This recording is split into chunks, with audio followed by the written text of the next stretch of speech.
everyone, so for today's video, I'm going to discuss ethnocentrism and cultural relativism.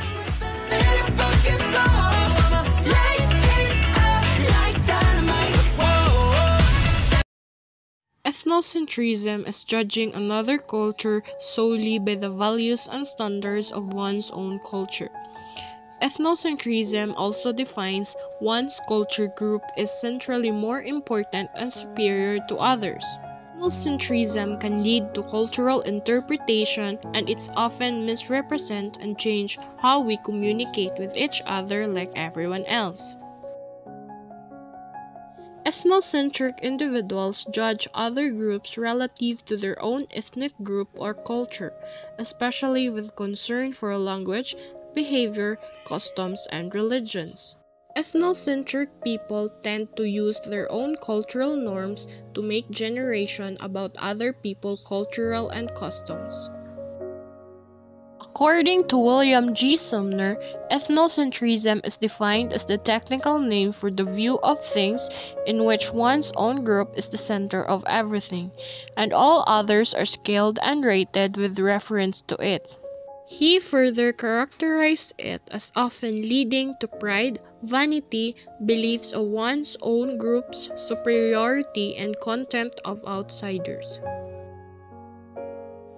In the study of anthropology, ethnocentric are people born into a particular culture that grow up observing the values and behaviors of the culture that will develop a worldview that considers their cultural to be the norm. So if people then experience other cultures that have different values and normal behaviors, they will find that the thought patterns appropriate to their birth culture are not appropriate for the new cultures. Various aspects of culture such as mythological tales, folk tales, legends, religion, songs, proverbs, language, rituals, and etc. are promotes the superiority of the one culture over others. Next is cultural relativism. It is the principle that an individual person's beliefs and activities should be understood by others in terms of that individual's own culture. Cultural relativism also defines the attempt to judge a culture based on the context of the group of people, so the principle of individuals' persons or beliefs should be understood in terms of their own culture. Franz Boas first articulated the idea in 1887, which is civilization is not something absolute but is relative, and our ideas and conceptions are true only so far as our civilization goes.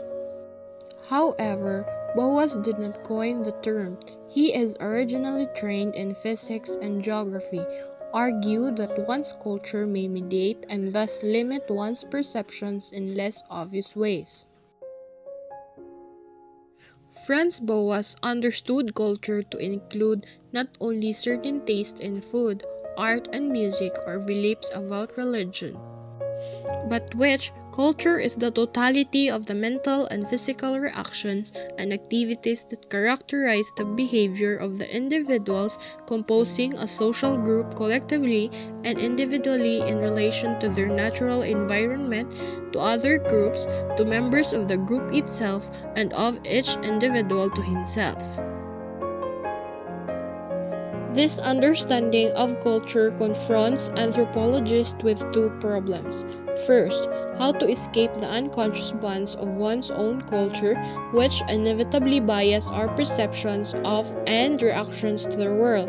Second, how to make sense of an unfamiliar culture. So generally, ethnocentrism is the evaluation of other cultures according to preconceptions originating in the standards and customs of one's own culture, while cultural relativism is the idea that a person's beliefs, values, and practices should be understood based on that person's own culture and not to be judged against the criteria of another.